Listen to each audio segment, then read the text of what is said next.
because of the several COVID vaccination drive, unique in unparalleled scale and public infrastructure, proactive role in frontier areas such as achieving the climate-related vaccination drive, mission in unparalleled scale and speed, hydrogen mission, proactive role in frontier areas during the COVID-19 pandemic, the climate-related goals that no mission one goes to bed hungry and national with a scheme to supply free food grains during the COVID-19 pandemic.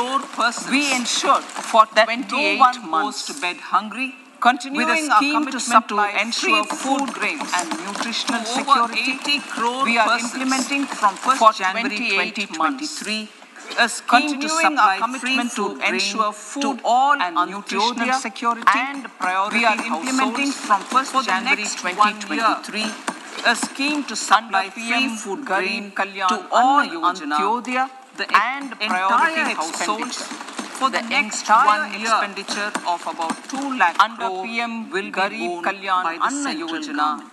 The entire expenditure in these times.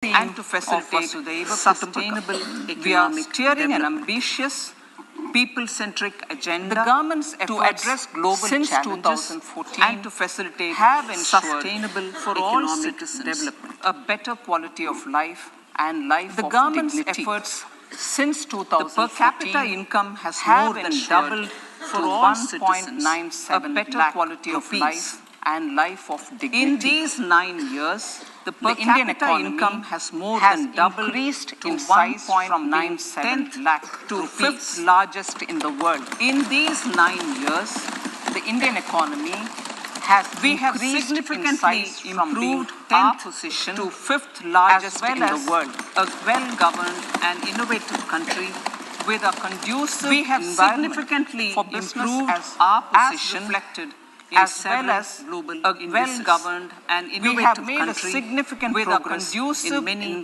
sustainable business development goals as reflected in several the economy has become a lot we more have made a significant progress as reflected in the EPFO membership development more than doubling to 27 crore the economy has become a lot 7,400 crore as reflected digital in the EPFO membership 126 lakh 27 crore through UPI in 7,400 crore digital payments, the efficient implementation of many schemes lakh crore with universalization of target in 2022 has resulted in inclusive development. The efficient implementation of many schemes with universalization of targeted benefits under has resulted in inclusive which has achieved. Some of the schemes 9.6 crore 11.7 connections under Ujjwala, toilets under Swachh Bharat 220 crore COVID vaccination 9.6 crore LPG connections under Ujjwala 47.8 220 crore COVID vaccination of 102 crore insurance cover for 44.6 crore persons under PM Suraksha Bima and PM Jeevan Jyoti Yojana and cash transfer of 2.2 lakh crores of rupees to 11.4 crore to over 11.4 crore farmers under PM Kisan Samman Nidhi. Our vision for the Amritkal includes technology-driven and knowledge-based economy with strong public finances and a robust financial sector. To achieve this, Jan Bhagidari through Sabka Saath Sabka Prayas is essential. The economic agenda for achieving this vision focuses on 3 things. First, facilitating ample opportunities for citizens, especially the youth, to fulfill their aspirations. Second, providing strong impetus to growth and job creation. And third, strengthening macroeconomic stability. To service these focus areas in our journey to India at 100, we believe that the following 4 opportunities can be transformative during Amrit Kal. Economic empowerment of women.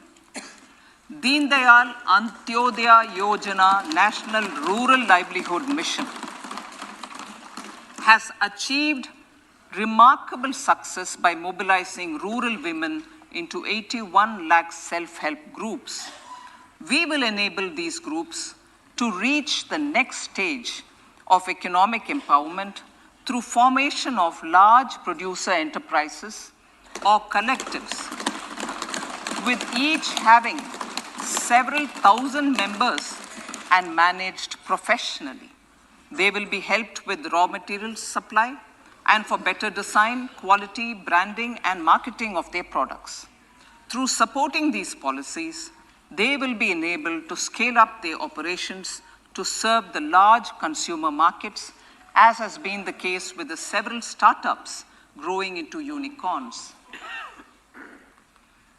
PM Vishwakarma Kaushal Samman, PM Vikas. For centuries, traditional artisans and craftspeople who work with their hands using tools have brought renown for India. They're generally referred to as Vishwakarma. The art and the handicraft created by them represents the true spirit of Atmanirbhar Bharat. For the first time, a package of assistance for them has been conceptualized. The new scheme will enable them to improve the quality, scale, and reach of their products, integrating them with the MSME value chain. The components of this scheme will include not only financial support, but also access to advanced skill training, knowledge of modern digital techniques, and efficient green technologies, brand promotion, linkage with local and global markets, digital payments, and social security. This will greatly benefit the scheduled castes, scheduled tribes, OBCs, women, and people belonging to the weaker sections. Tourism. The country offers immense attraction for domestic as well as foreign tourists.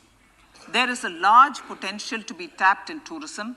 The sector holds huge opportunities for jobs and entrepreneurship for youth in particular. Promotion of tourism will be taken up on mission mode with active participation of states, convergence of government programs, and public-private partnerships.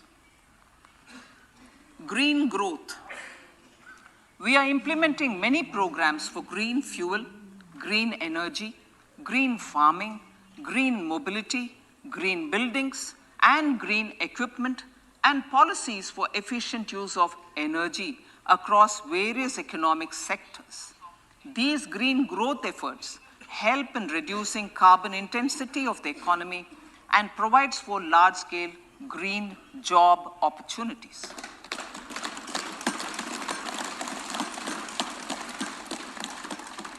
Priorities of this budget. The budget adopts the following 7 priorities. They complement each other and act as the Saptarishi guiding us through the Amrit Kal. Inclusive development, reaching the last mile, infrastructure and investment, unleashing the potential, green growth, youth power, and financial sector. I now speak on the priority number 1, inclusive development. The government's philosophy of Sabka Saath, Sabka Vikas has facilitated inclusive development covering in specific farmers, women, youth, OBCs, scheduled castes, scheduled tribes, Divyangjan, and economically weaker sections, and overall priority for the underprivileged, Vanchiton ko Variyata. There has also been a sustained focus on Jammu Kashmir, Ladakh, and the Northeast. This budget builds on those efforts. Digital public infrastructure for agriculture. Digital public infrastructure for agriculture will be built as an open source, open standard, and interoperable public good. This will enable inclusive farmer-centric solutions through relevant information services for crop planning and health, improved access to farm inputs, credit and insurance, help for crop estimation, market intelligence, and support for growth of agri-tech industry and startups.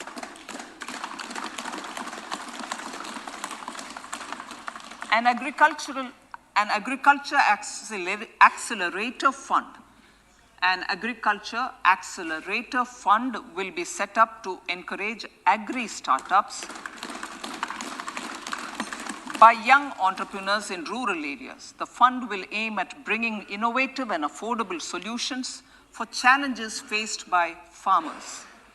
It will also bring in modern technologies to transform agricultural practices, increase productivity and profitability. To enhance the productivity of extra long staple cotton, we will adopt a cluster-based and value chain approach through public-private partnerships. This will mean collaboration between farmers, state, and industry for input supplies, extension services, and market linkages.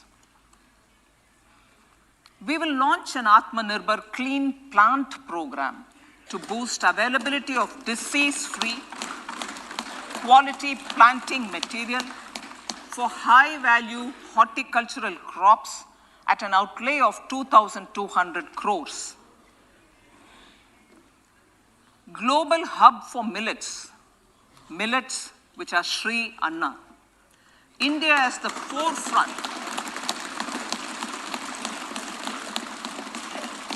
India is at the forefront of popularizing millets, whose consumption furthers nutrition, food security, and welfare of farmers, said the Honorable Prime Minister. We are the largest producer and second largest exporter of Sri Anna in the world. We grow several types of Sri Anna, such as Sri Anna Jowar, Sri Anna Ragi, Sri Anna Bajra, Sri Anna Kutu, Ramdana, Kangni, Kutni, Kutki, Kodo, China, and Sama. These have a number of health benefits and have been an integral part of our food for centuries. I acknowledge with pride the huge service done by small farmers in contributing to the health of fellow citizens by growing these Sri Anna. Now, to make India a global hub for Sri Anna, the Indian Institute of Millet Research, ideally Indian Institute of the Sri Anna Research, Hyderabad, will be supported as the center of excellence for sharing best practices, research, and technologies at the international level. The agricultural credit target will be increased to 20 lakh crores with focus on animal husbandry, dairy, and fisheries. We will launch a new sub-scheme of PM Matsya Sampada Yojana, which is an existing scheme, but we'll launch a new 1,000 crores to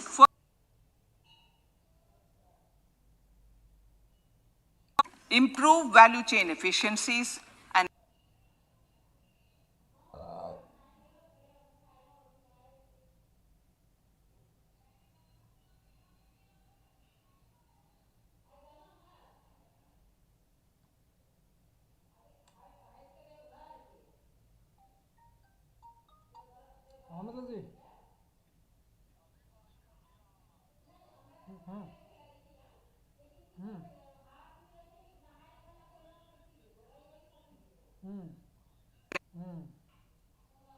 Samriddhi.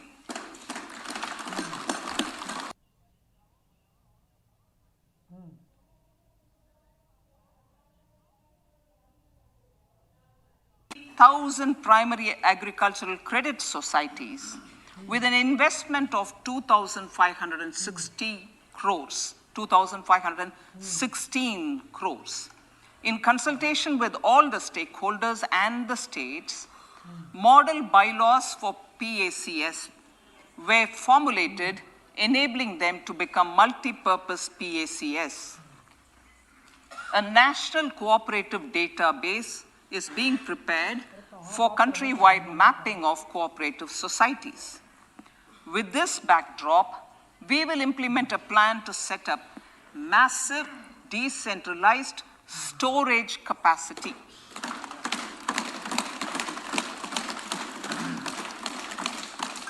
This will help farmers store their produce and realize remunerative prices through sale at appropriate times.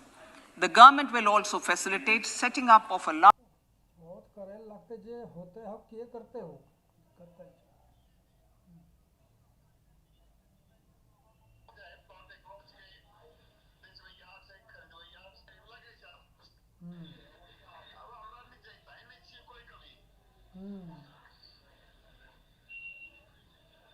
cooperative societies in uncovered health, education, and skilling.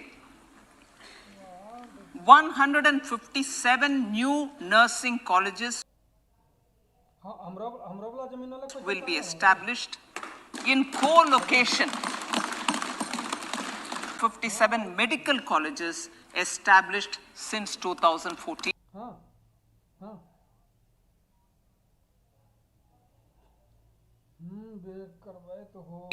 Awareness creation, universal screening of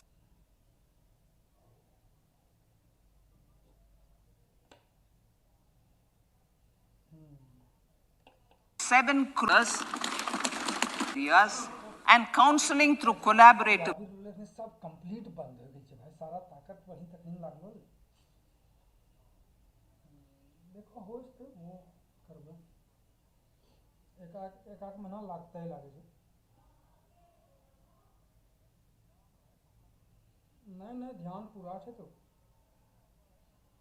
Private medical college funds for encouraging collaborative research and innovation.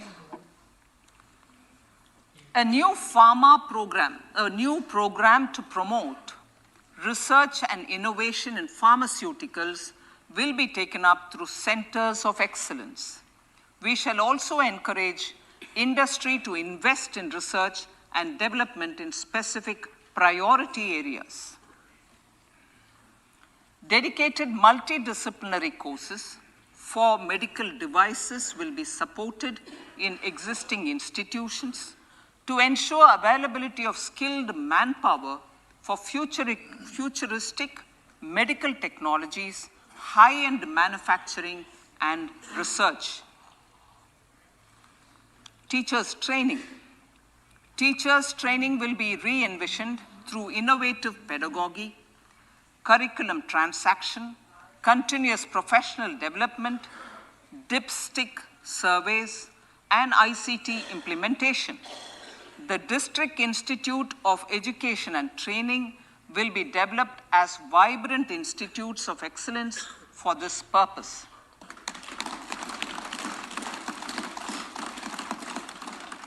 National Digital Library for Children and Adolescents. A National Digital Library for Children and Adolescents will be set up for facilitating availability of quality books across geographies, languages, genres, and levels, and device-agnostic accessibility. States will be encouraged to set up physical libraries for them at panchayat and ward levels and provide infrastructure for accessing the national digital library resources. Additionally, to build a culture of reading and to make up for pandemic time learning loss, the National Book Trust, the Children's Book Trust, and other sources will be encouraged to provide and replenish non-curricular titles in regional languages and in English to these physical libraries. Collaboration with NGOs that work in literacy will also be a part of this initiative to inculcate financial literacy. Financial sector regulators and organizations will be encouraged to provide age-appropriate reading material to these libraries. I move to priority 2, reaching the last mile. Prime Minister Vajpayee's government had formed the Ministry of Tribal Affairs and the Department of Development of Northeast Region to provide a sharper focus to the objective of reaching the last mile. Our government has formed the ministries of Ayush, Fisheries, Animal Husbandry and Dairying, Skill Development, Jal Shakti and Cooperation. Building on the success of the Aspirational Districts program, the government has recently launched the Aspirational Blocks program, covering 500 blocks for saturation of essential government services across multiple domains such as health, nutrition, education, agriculture, water resources, financial inclusion, skill development, and basic infrastructure. Manya Speaker, sir, Pradhan Mantri PVTG, which is Primitive Vulnerable Tribal Groups Development Mission, is being launched. To improve socio-economic conditions of the particularly vulnerable tribal groups, the PVTGs as we refer them to, Pradhan Mantri PVTG Development Mission will be launched. This will saturate PVTG families and habitations with basic facilities such as safe housing, clean drinking water and sanitation, improved access to education, health, nutrition, road and telecom connectivity, and sustainable livelihood opportunities.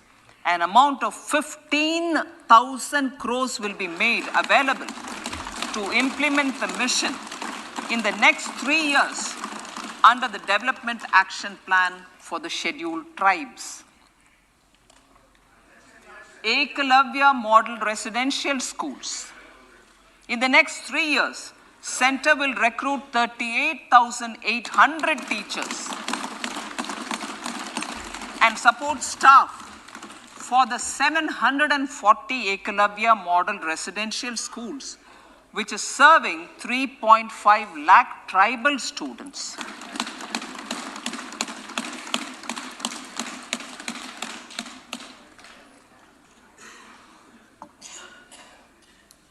In the drought-prone central regions of Karnataka, central assistance of 5,300 crore will be given to Upper Bhadra project to provide sustainable micro-irrigation and filling up of surface tanks for drinking water. PM Awas Yojana.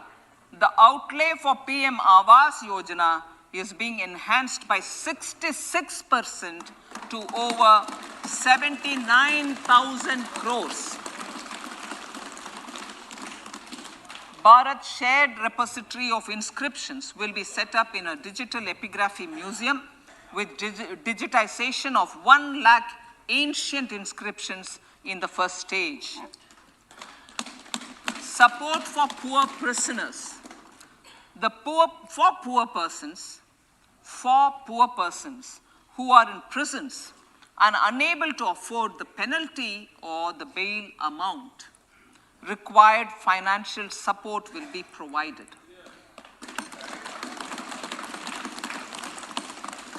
Priority number 3, infrastructure and investment. Investments in infrastructure and productive capacity have a large multiplier impact on growth and employment. After the subdued period of the pandemic, private investments are growing again. The budget takes the lead once again to ramp up the virtuous cycle of investment and job creation. Honorable Speaker, sir, the capital investment outlay is being increased steeply for the third year in a row by 33% to 10 lakh crores, which would be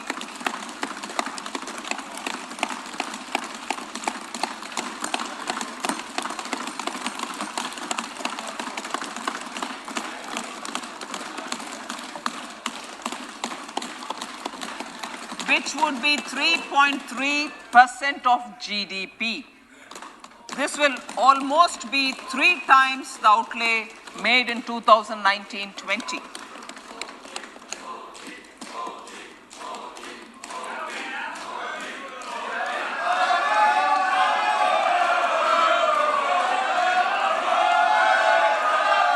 This substantial increase in recent years is central to the government's efforts to enhance growth potential and job creation, crowd in private investments, and provide a cushion against global headwinds. The direct capital investment by the center is complemented by the provision made for creation of capital assets through grants and aids to state.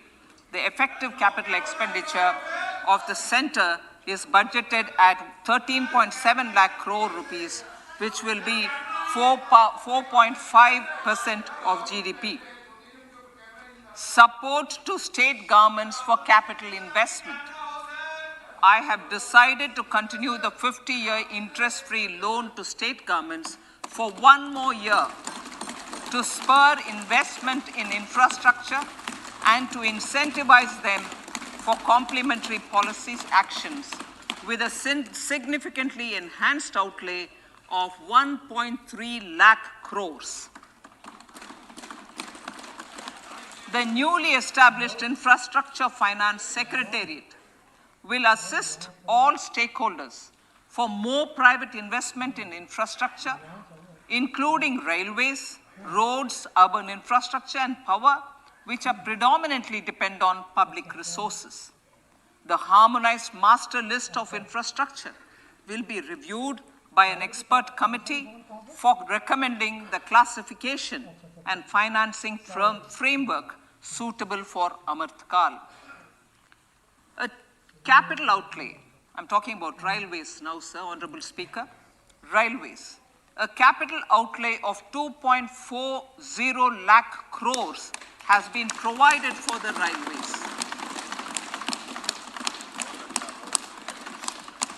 This is the highest ever outlay this highest ever outlay is about 9 times the outlay made in 2013-14.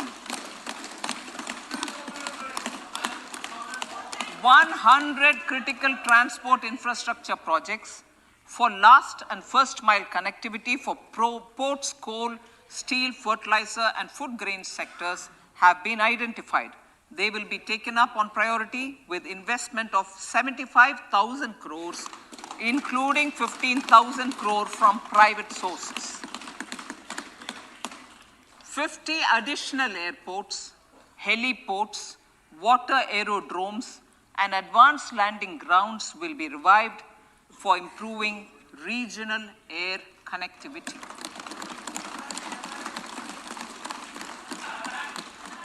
Sustainable cities for tomorrow.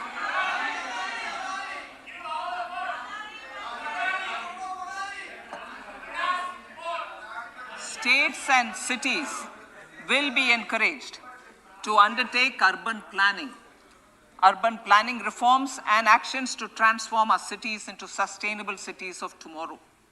This means efficient use of land resources, adequate resources for urban infrastructure, transit-oriented development, enhanced availability and affordability of urban land, and opportunities for all.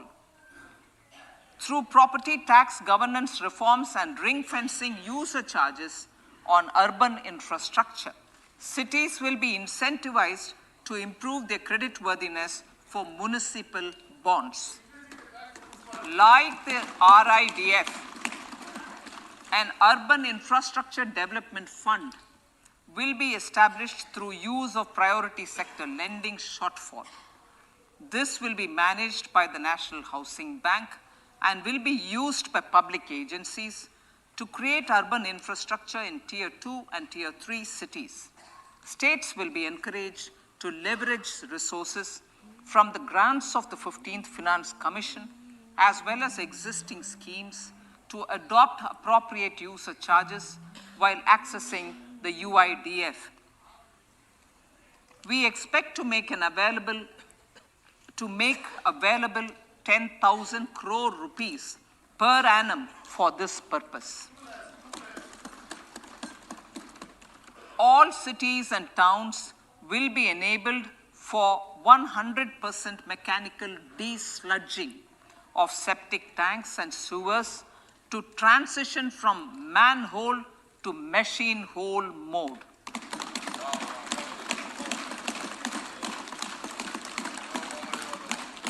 Enhanced focus will be provided for scientific management of dry and wet waste. Honorable Speaker, sir, our Prime Minister had said, good governance is the key to a nation's progress. Our government is committed to providing a transparent and accountable administration which works for the betterment and welfare of common citizens. Mission Karma Yogi. Under Mission Karma Yogi, center, states, and the union territories are making and implementing capacity building plans for civil servants.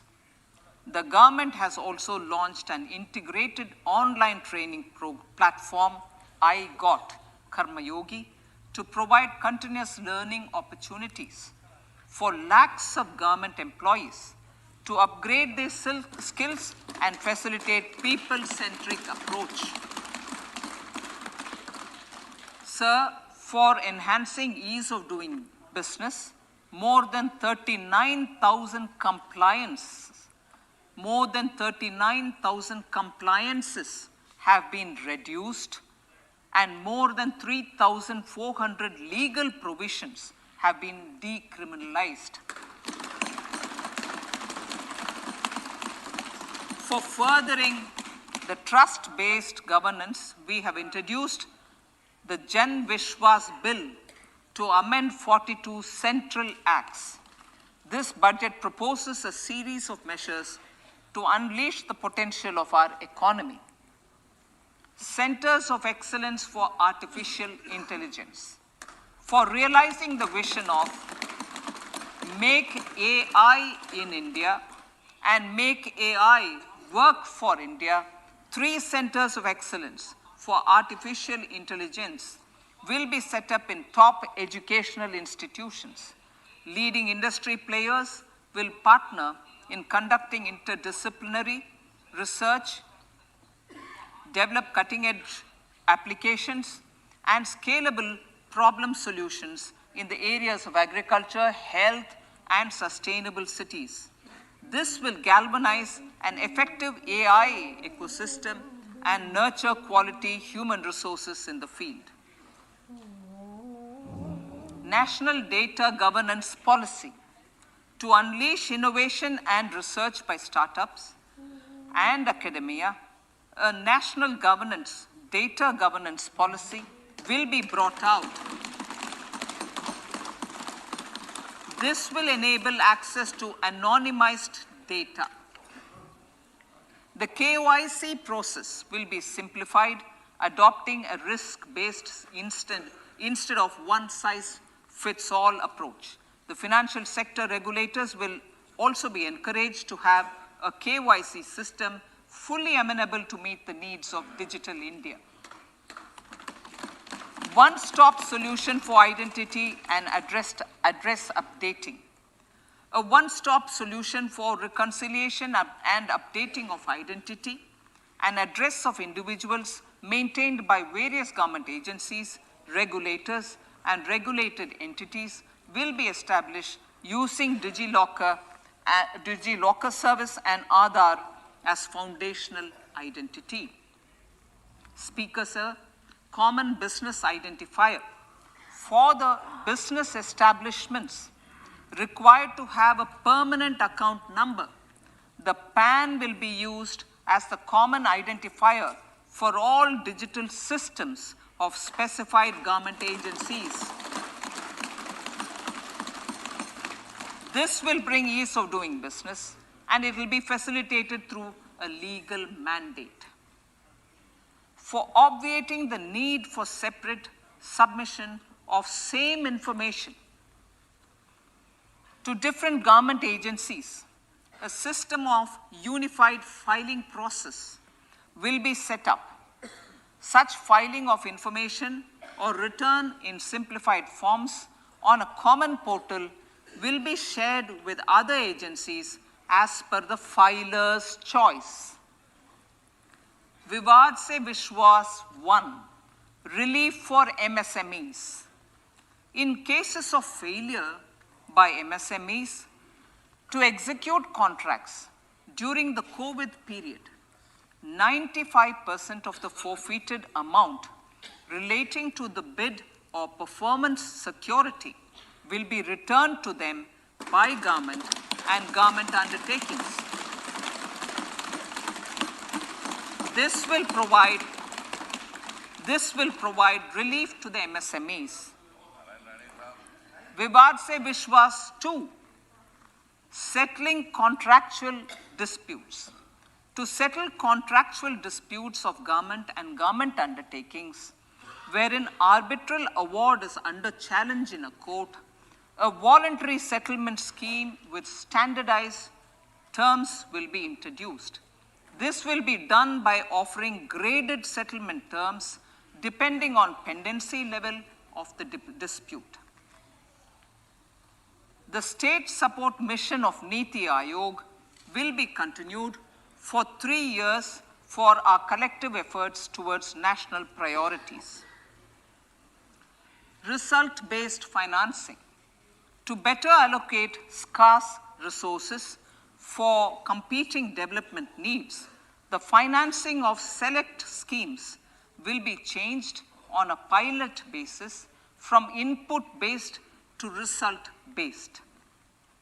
E-courts. For efficient administration of justice, phase 3 of the e-courts project will be launched with an outlay of 7,000 crores. Fintech services in India have been facilitated by our digital public infrastructure, including Aadhaar, PM Jan Dhan Yojana, Video, KYC, India Stack, and UPI. To enable more fintech innovative services, the scope of documents available in DigiLocker for individuals will be expanded. An entity DigiLocker will be set up for the use by MSMEs, large businesses, and also charitable trusts. This will be towards storing and sharing documents online securely whenever needed with various authorities, regulators, banks, and other business entities. 5G services. 100 labs for developing applications using 5G services will be set up in engineering institutions.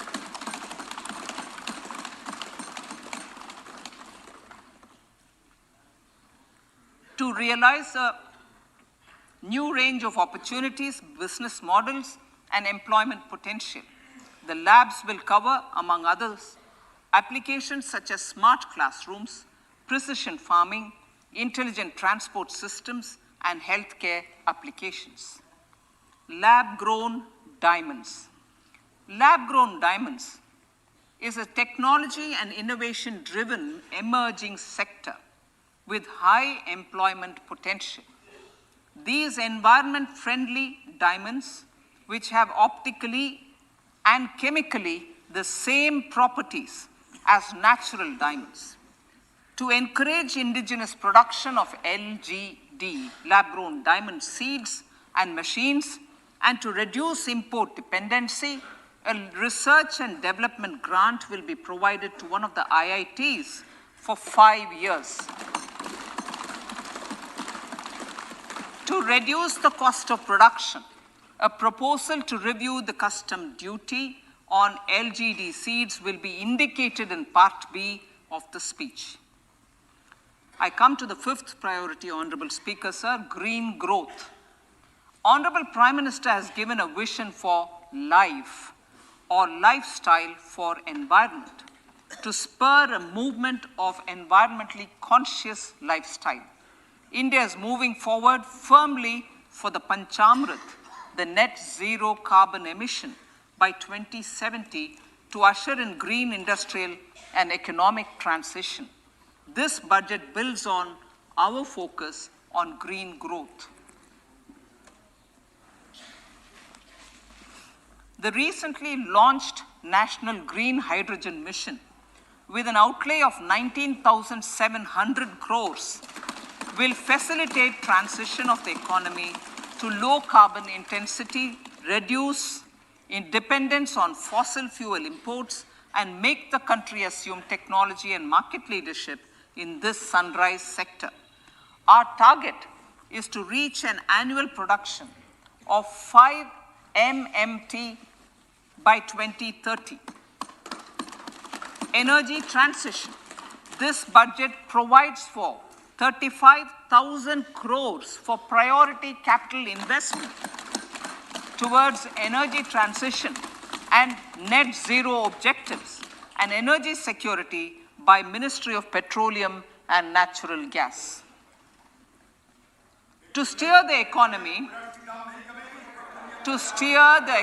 on sustainable development path, battery energy storage systems with capacity of 4,000 MWH will be supported with viability gap funding.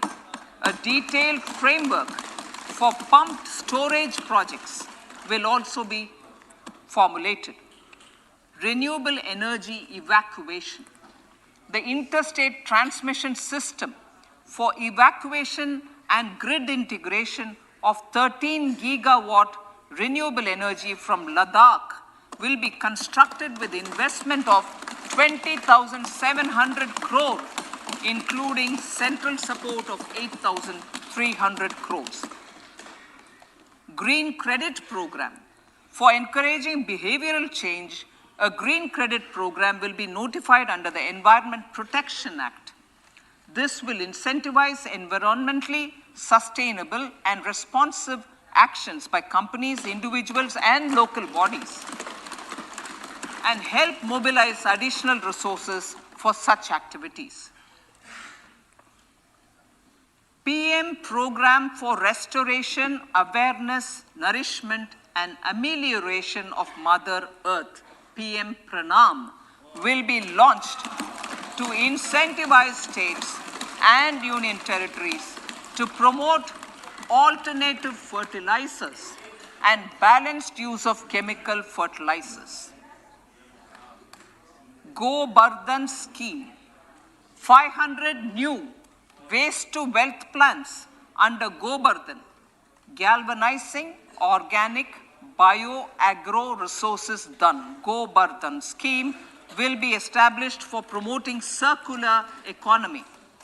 These will include 200 compressed biogas plants, including 75 plants in urban areas, and 300 community or cluster-based plants at a total investment of 10,000 crores.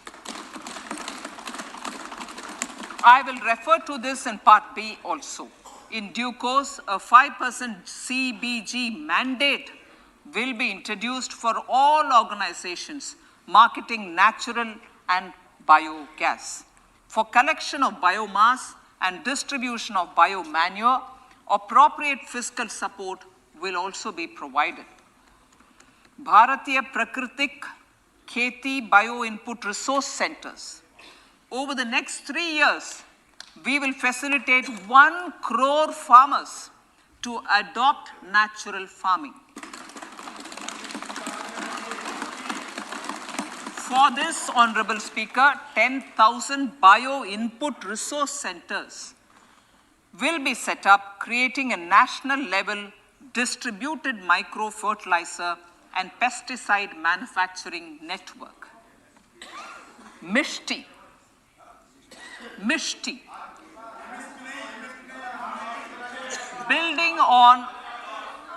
Building on India's success in afforestation, mangrove initiative for shoreline habitats and tangible incomes, Mishti, will be taken up for mangrove plantation along the coastline and on salt pan lands wherever feasible through convergence between Manrega, Campa Fund and other sources. Amrit Dharohar. Wetlands are vital ecosystems which sustain biological diversity. In his latest Mann Ki Baat, the Prime Minister said, now, I quote, now the total number of Ramsar sites in our country has increased to 75, whereas before 2014, there were only 26, unquote. Local communities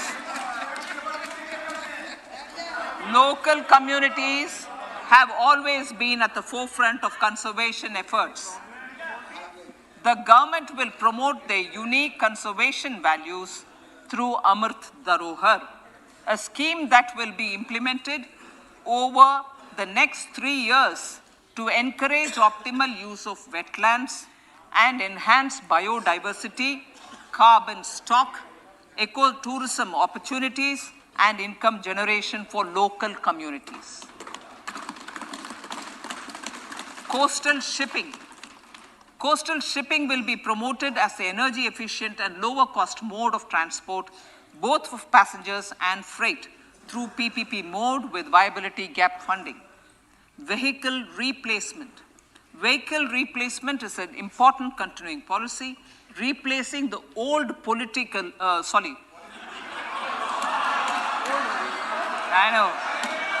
replacing, absolutely, thank you. Replacing old polluting vehicles. May be applicable, right? Replacing old polluting vehicles is an important part of greening our economy. In furtherance of the vehicle scrapping policy mentioned in Budget 21-22, I have allocated adequate funds to scrap old vehicles of the central government. States will also be supported in replacing old vehicles and old state ambulances. Honorable Speaker, sir, I move to priority 6, youth power. To empower our youth and help the Amrit PD realize their dreams, we have formulated the National Education Policy, which is very wide in its scope, but one of the things is also to focus on skilling, adopted economic policies that facilitate job creation at scale and have supported business opportunities. Pradhan Mantri Kaushal Vikas Yojana. Pradhan Mantri Kaushal Vikas Yojana 4.0 will be launched to skill lakhs of youth within the next 3 years. On-job training, industry partnership, and alignment of courses with needs of industry will be emphasized. The scheme will also cover new age courses for Industry 4.0 like coding, AI, robotics, mechatronics, IoT, 3D printing, drones, and other soft skills. To skill youth for international opportunities, 30 Skill India International Centers will be set up across different states. The digital ecosystem for skilling will be further expanded with the launch of a unified Skill India digital platform for enabling demand-based formal skilling, linking with employers, including MSMEs, and facilitating access to entrepreneurship schemes. To provide stipend support to 47 lakh youths in 3 years, direct benefit transfer under a pan-India national apprenticeship promotion scheme will be rolled out. Tourism. Honorable Speaker, sir, with an integrated and innovative approach, at least 50 destinations will be selected through challenge mode. In addition,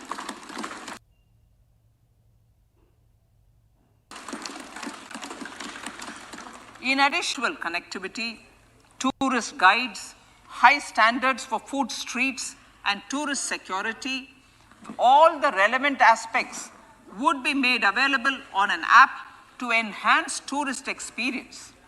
Every destination would be developed as a complete package. The focus of development of tourism would be on domestic as well as foreign tourists.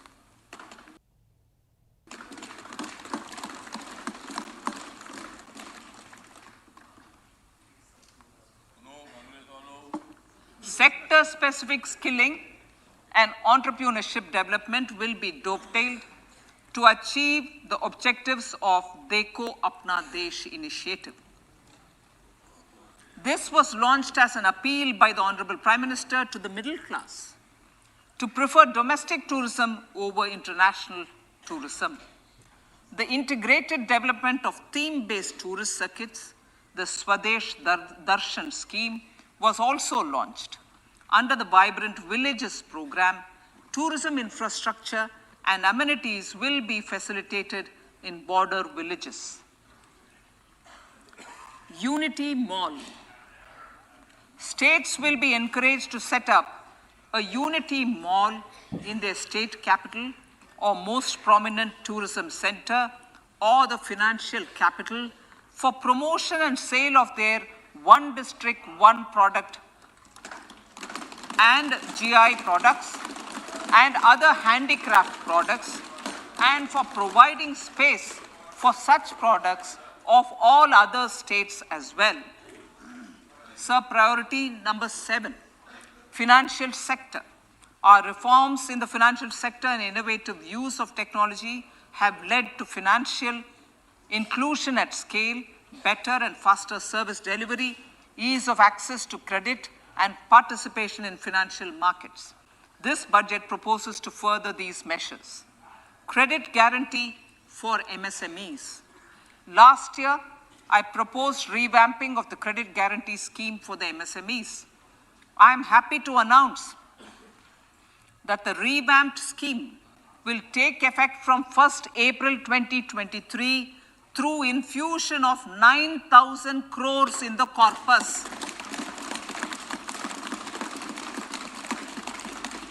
This will enable additional collateral-free guaranteed credit of 2 lakh crores of rupees.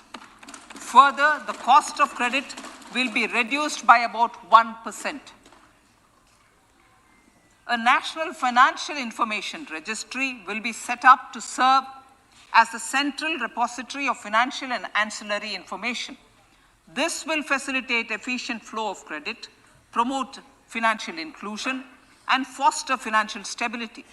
A new legislative framework will govern this credit public infrastructure and will be designed in consultation with the RBI. To meet the needs of Amritkal and to facilitate optimum regulation in the financial sector, public consultation, as necessary and feasible, will be brought to the process of regulation making and issuing subsidiary directions. To simplify, to ease, and to reduce cost of compliance, financial sector regulators will be requested to carry out a comprehensive review of existing regulations. For this, they will consider suggestions from public and regulated entities. Time limits to decide the application under various regulations will also be laid down. Honorable Speaker, sir, to enhance business activities in GIFT IFSC, the following measures will be taken. Delegating powers under the SEZ Act to the IFSCA to avoid dual regulation.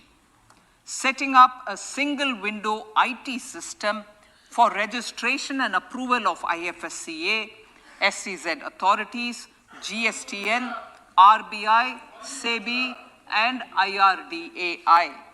Permitting acquisition financing by IFSC banking units of foreign banks. Establishing a subsidiary of Exim Bank for trade refinancing.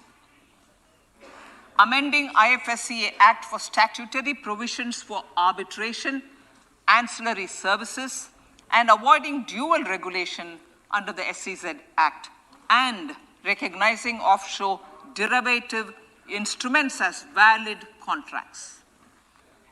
Honorable Speaker, sir, data embassy. For countries looking for digital continuity solutions, we will facilitate setting up of their data embassies in GIFT IFSC.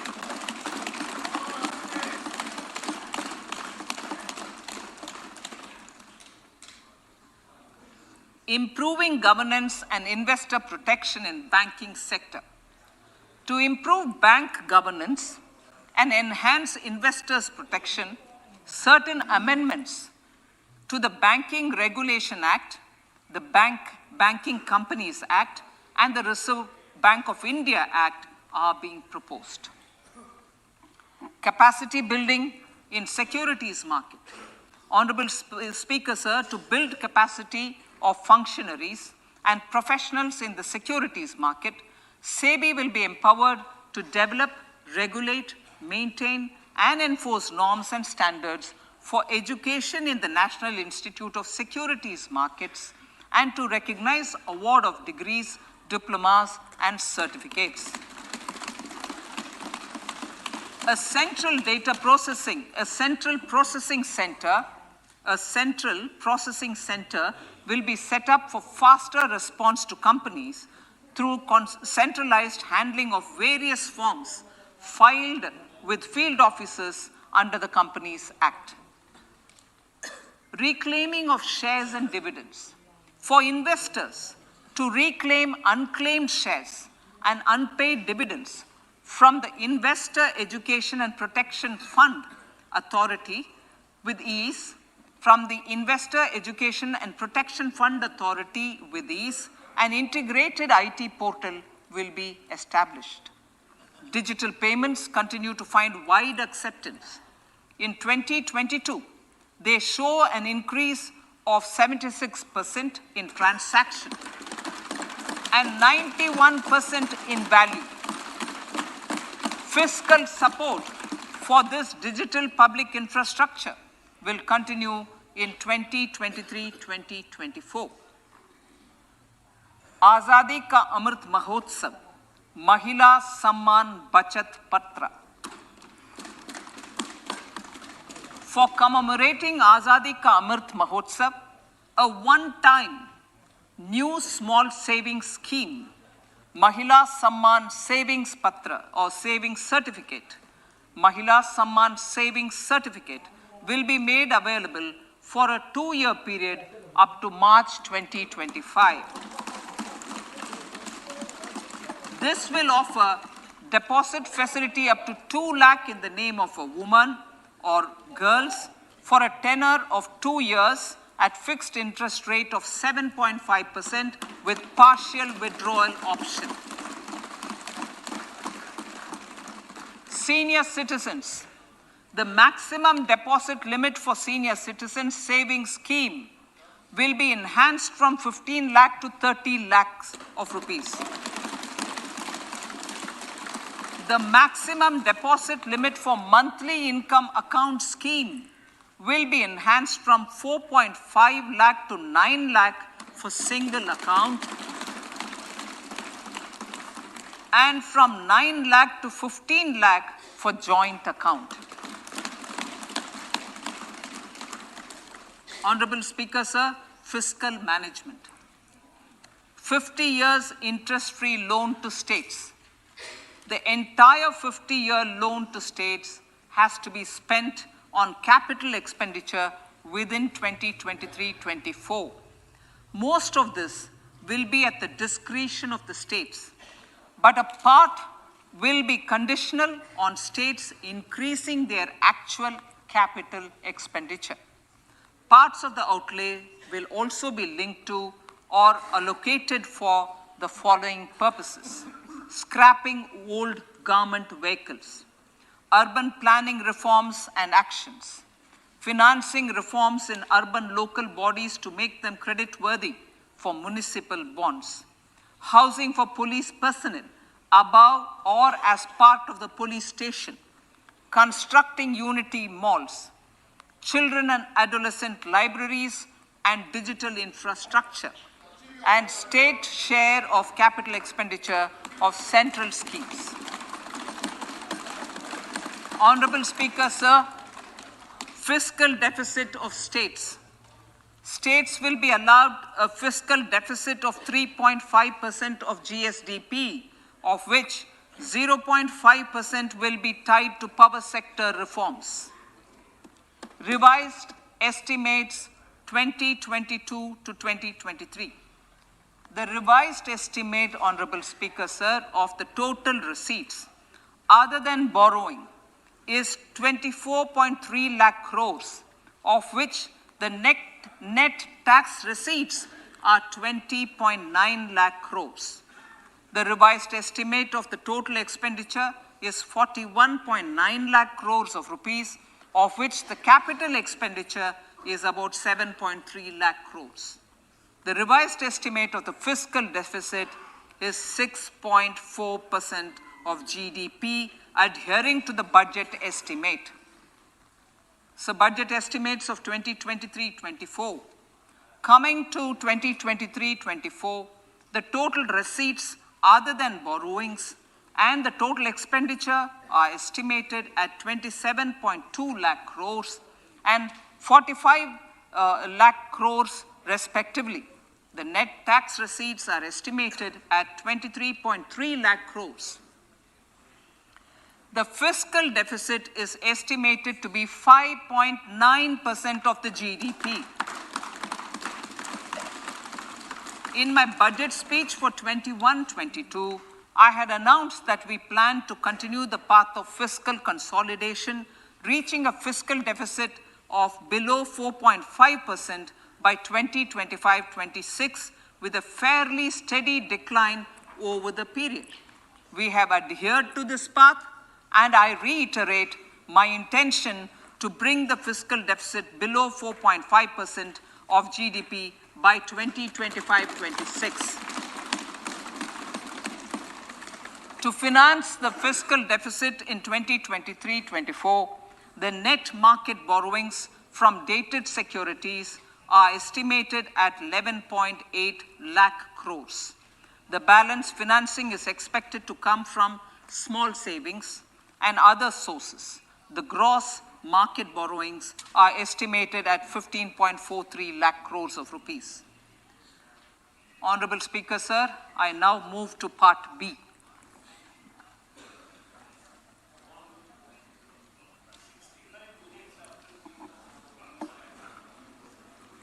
Indirect taxes. My indirect tax proposals will aim to promote exports, boost domestic manufacturing, enhance domestic value addition, encourage green energy and mobility.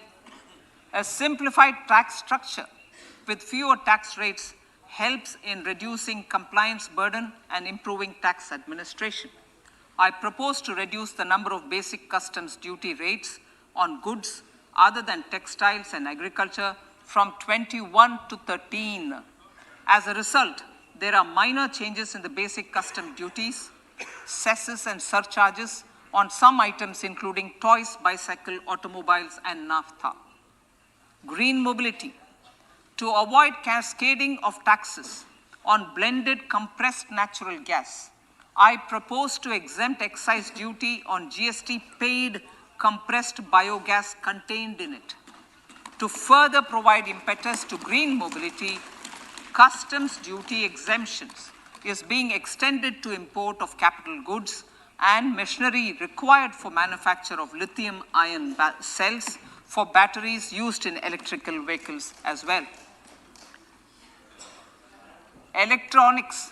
As a result of various initiatives of the government, including phased manufacturing program, mobile phone production in India has increased from 5.8 crore units valued at about 18,900 crore in 2014-15 to 31 crore units valued at 2,75,000 crore in the last financial year. To further deepen domestic value addition in manufacturing of mobile phones, I propose to provide relief to customs duty. I propose to provide relief in customs duty on import of certain parts and inputs like camera lens and continue the concessional duty on lithium-ion cells for batteries for another year. Similarly, to promote value addition in manufacture of televisions, I propose to reduce the basic customs duty on parts of open cells of TV panels to 2.5%. Electrical. To rectify inversion of duty structure and encourage manufacturing of electric kitchen chimneys, the basic custom duty on electric kitchen chimney is being increased from 7.5% to 15%, and that on heat coils for these is proposed to be reduced from 20% to 15%. Chemicals and petrochemicals. Denatured ethyl alcohol is used in chemical industry. I propose to exempt basic customs duty on it. This will also support the ethanol blending program and facilitate an endeavor for energy transition.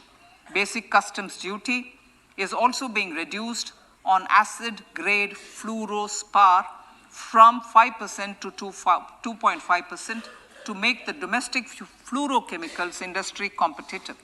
Further, the basic customs duty on crude glycerin for use in manufacture of epichlorohydrin is proposed to be reduced from 7.5% to 2.5%.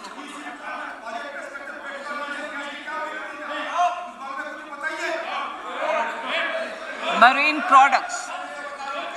In the last financial year, marine products recorded the highest export growth, benefiting farmers in the coastal states of the country. To further enhance the export competitiveness of marine products, particularly shrimps, duty is being reduced on key inputs for domestic manufacture of shrimp feed. India is a global leader, as I said in Part A, in cutting and polishing of natural diamonds, contributing about 3/4 of the global turnover by value. With the depletion of deposits of natural diamonds, the industry is moving towards lab-grown diamonds, and it holds huge promise. To seize this opportunity, I propose to reduce the basic customs duty on seeds used in their manufacture.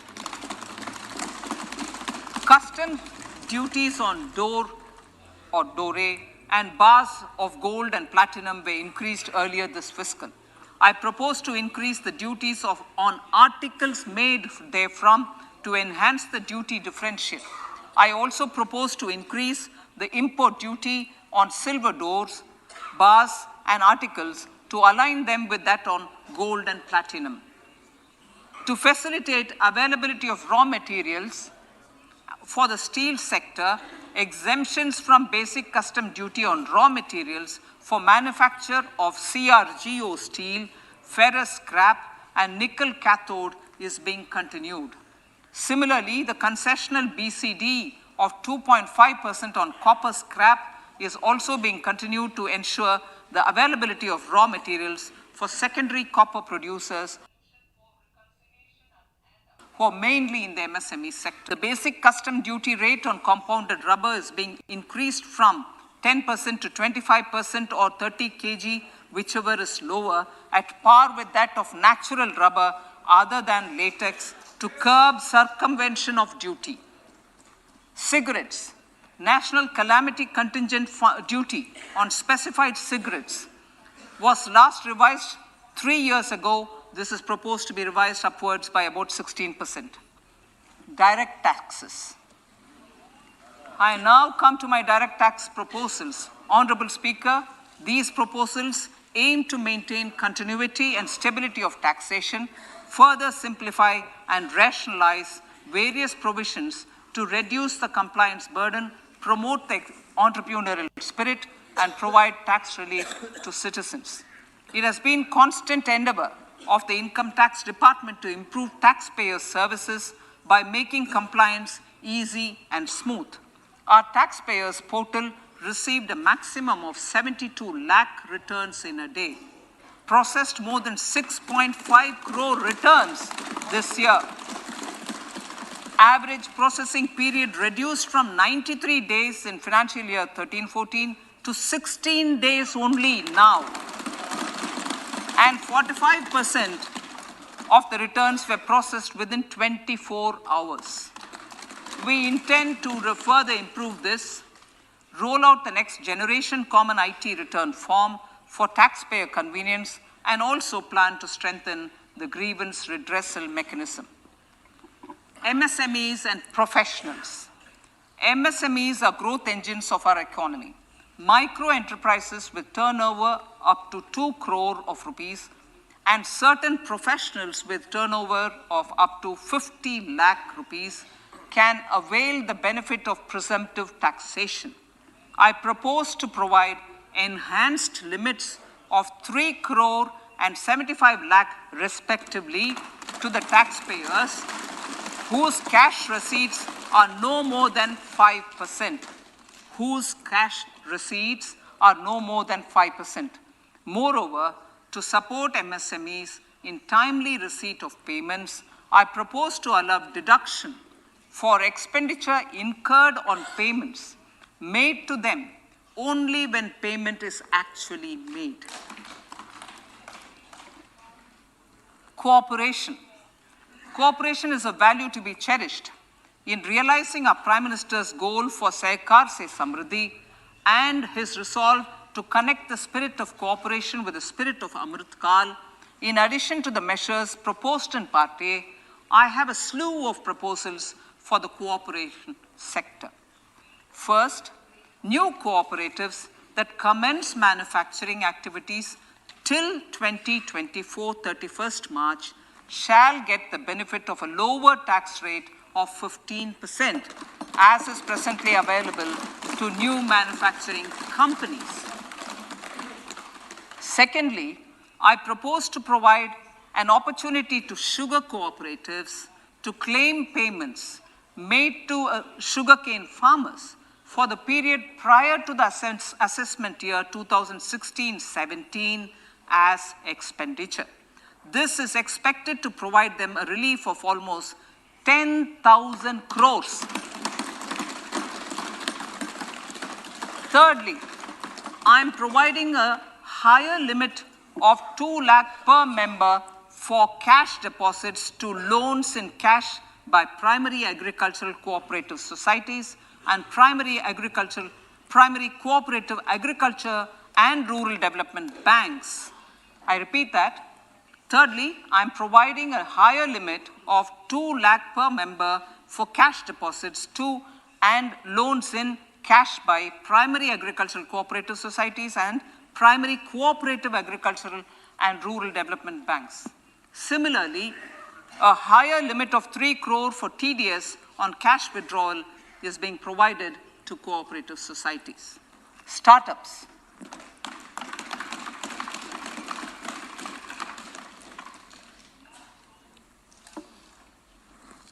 Entrepreneurship is vital for a country's economic development. We have taken a number of measures for startups and they have borne results.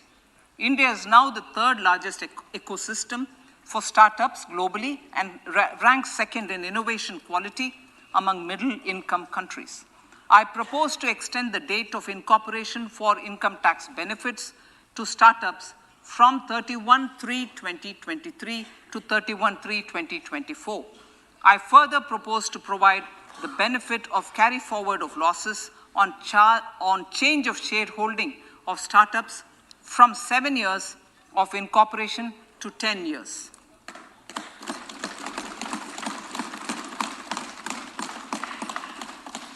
To reduce the pendency of appeals at commissioner level, I propose to deploy about 100 joint commissioners for disposal of small appeals. We shall also be more selective in taking up cases for scrutiny of returns already received this year. Better targeting of tax concessions. For better targeting of tax concessions and exemptions, I propose to cap deduction from capital gains on investment in residential house under Section 54 and Section 54F to 10 crores. Another proposal with similar intent is to limit income tax exemption from proceeds of insurance policies with very high value. Rationalization. Honorable Speaker, sir, there are a number of proposals relating to rationalization and simplification. Income of authorities, boards, and commissions set up by statutes of union or state for the purpose of housing, development of cities, towns, and villages, and regulating and developing an activity or matter is proposed to be exempted from income tax. Other major measures in this direction are removing the minimum threshold of 10,000 for TDS and clarifying taxability relating to online gaming, not treating conversion of gold into electronic gold receipts and vice versa as capital gains, reducing the TDS rate from 30% to 20% on taxable portion of EPF withdrawals in non-PAN cases, and taxation on income for market-linked debentures. Other major proposals in the finance bill relate to the following: extension of period of tax benefits to funds relocating to IFSC, GIFT City till 31/3/2025, decriminalization under Section 276A of the Income Tax Act, allowing carry forward of losses on strategic disinvestment, including that of IDBI Bank, and providing EEE status to Agnivir Fund. Personal income tax.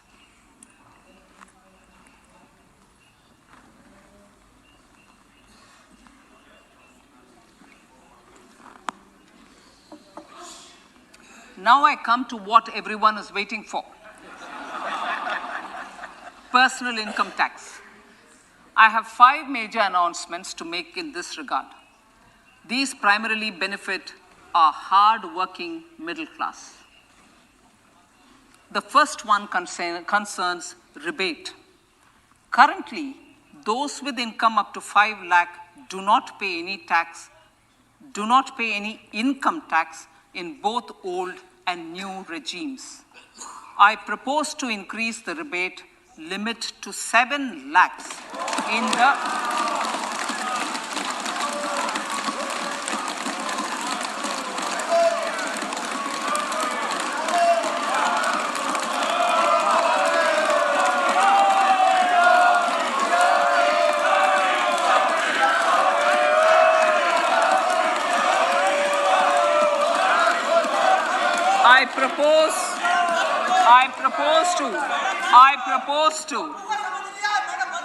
I propose to increase the rebate limit to 7 lakh in the new tax regime.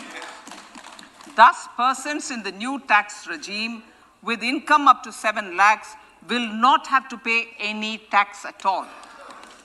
The second proposal relates to middle-class individuals. I had introduced in the year 2020 the new personal income tax regime with 6 income slabs starting from 2.5 lakh.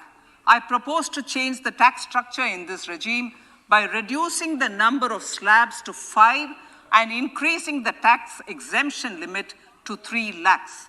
The new tax rates are 0 to 3 lakh, nil.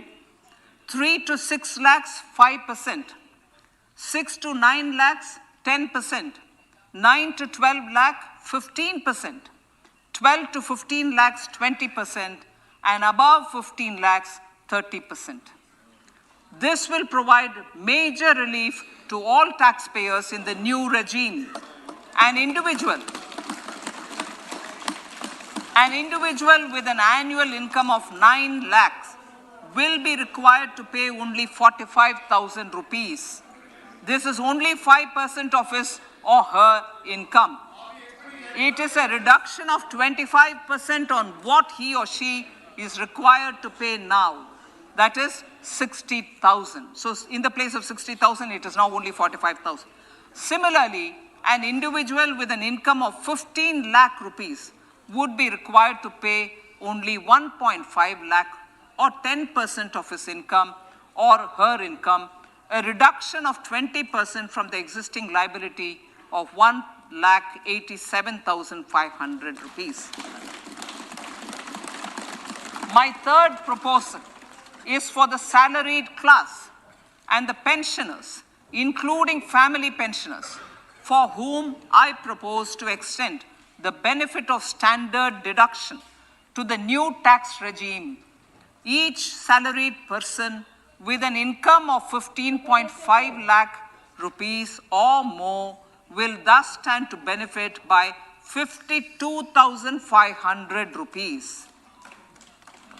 My fourth announcement in personal income tax is regarding the highest tax rate, which in our country is 42.74%. This is among the highest in the world. I propose to reduce the highest surcharge rate from 37% to 25% in the new tax regime.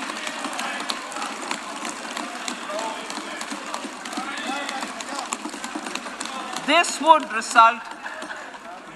result in reduction of the maximum rate. This would result in the reduction of the maximum tax rate to 39%.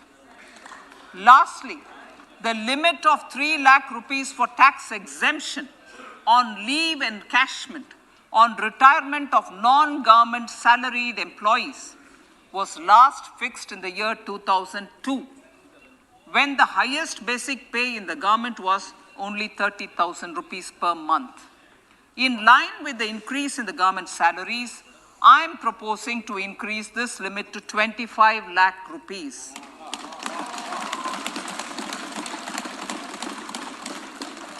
We are also making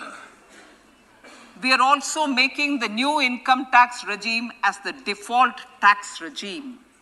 However, citizens will continue to have the option to avail the benefit of the old tax regime. Apart from these, I'm also making some other changes as given in the annexure. As a result of these proposals, revenue of about 38,000 crore to 37,000 crore in direct taxes and rupees 1,000 crore in indirect taxes will be